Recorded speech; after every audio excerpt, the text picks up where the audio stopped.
श्री कार्तिक स्वामी भगवान की जय, लक्ष्मी नारायण की जय, तुलसा महारानी की जय, गंगे मैया की जय। कार्तिक मास कथा का 25वां अध्याय। तीर्थ, व्रत और दान आदि के करने से समस्त पाप नष्ट हो जाते हैं, मगर प्रेत योनि में रहने वाले को इसका अधिकार नहीं है। परंतु तुम्हारे दुख को देखकर मैं अत्यंत दुखी हूँ और तुम्हारा दुख दूर किए बिना मुझे संतोष नहीं होता। तुम्हारे पाप बड़े भारी हैं, क्योंकि यह तीनों योनियाँ बहुत बड़े पाप करने वालों को ही प्राप्त होती है, और प्रेत योनि तो थोड़े से पुण्य से नष्ट भी हो सकती है। लेकिन मैं तुम्हें इस योनि से अश्वमेव छुड़वाऊंगा। इसलिए मैंने जो कार्तिक का व्रत किया है उसका आधा पुण्य तुम्हें देता हूँ, क्योंकि यज्ञ, दान, तीर्थ यह सब निश्चय ही कार्तिक के व्रत के पुण्य के समान नहीं है। नारद जी ने कहा, हे राजन, इतना कहकर धर्मदत्त ने उसको ओम नमो भगवते वासुदेवाय यह 12 मंत्र सुनाया और तुलसी का जल उसके ऊपर छिड़का। बस फिर क्या था, क्षण भर में वह प्रेत योनि से छूटकर प्रज्वलित शिखा के समान दिव्य रूप धारण करके लक्ष्मी के समान सुंदर हो गई।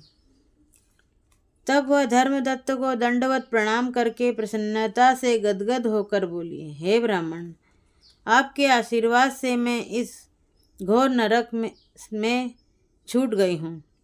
मुझे पाप सागर में डूबती हुई के लिए आप नौका के समान हैं। नारद जी ने कहा, हे राजन, अभी कलहा इस प्रकार कह रही थी कि वहाँ पर विष्णुगण एक देदीप्यमान विमान लेकर आए। विमान के द्वार पर अप्सराएं और गण बैठे हुए थे। धर्मदत्त ने उन सब को देखकर दंडवत प्रणाम किया। पुण्यशील और सुशील नामक भगवान विष्णु के गणों ने धर्मदत्त को अपने हाथ से ऊपर उठाकर उसका अभिनंदन करके उन्होंने कहा, हे द्विजश्रेष्ठ, आप धन्य हैं, जो कि आप सदा भगवान विष्णु के व्रत, कथा और सेवा में लगे रहते हैं। आप सर्वदा दीन दुखियों पर दया करते रहते हैं। आप में जो अपने बाल्यकाल में पवित्र और शुभ कार्तिक व्रत किया था, आपने उसके आधे फल से कलहा के पूर्व जन्म के एकत्रित पाप नष्ट कर दिए हैं। यही नहीं, आपकी कृपा से उसके सैकड़ों जन्म के पाप भी नष्ट हो गए हैं। आपके जागरण आदि के करने से पुण्य प्रभाव से आकाश मंडल से यह विमान आया है। हे ब्राह्मण, अब हम इसे भली भांति के भोगों से युक्त वैकुंठ में ले जा रहे हैं। आपके दान पुण्य के प्रभाव से, कार्तिक व्रत या तुलसी पूजा के प्रभाव से यह अब भगवान विष्णु के निकट रहेगी। आप भी इस जन्म के पश्चात अपनी दोनों स्त्रियों सहित वैकुंठ लोक में भगवान विष्णु के समीप रहेंगे और मुक्ति प्राप्त करोगे। हे दयासागर, वह मनुष्य धन्य है और जन्म उन्हीं का फलीभूत है जिन्होंने कि तुम्हारी तरफ भगवान विष्णु की भक्ति की है, क्योंकि भगवान विष्णु अपने भक्तों का भला क्या नहीं देते।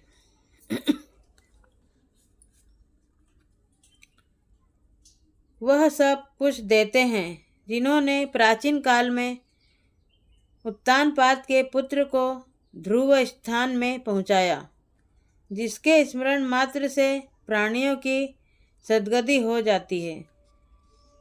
प्राचीन काल में भगवान विष्णु केवल अपने नाम के स्मरण से ही ग्राह द्वारा पकड़े हुए हाथी को हस्ती योनि से युक्त करके जय नाम देकर अपना पार्षद बना लिया।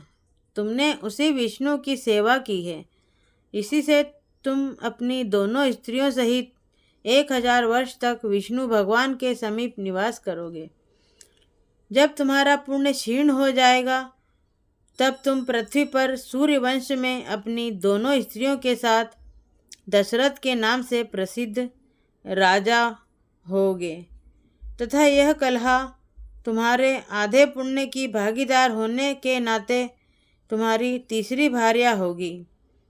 भगवान विष्णु तुम्हारे पुत्र के रूप में तुम्हारे निकट रहेंगे और देवताओं का कार्य करेंगे। भगवान विष्णु को प्रसन्न करने वाले तुम्हारे कार्तिक व्रत से अधिक महत्वपूर्ण यहाँ दान तीर्थ आदि और कोई भी फल नहीं है। हे दया सागर, तुम धन्य हो क्योंकि तुमने जगत गुरु भगवान विष्णु को प्रसन्न करने के लिए कार्तिक का व्रत किया है, जिसके आधे पुण्य के फल की भागीदारी इस कलहा को इस समय हम अपने साथ विष्णु लोक ले जा रहे हैं। श्री कार्तिक स्वामी भगवान की जय। 25वां अध्याय समाप्त।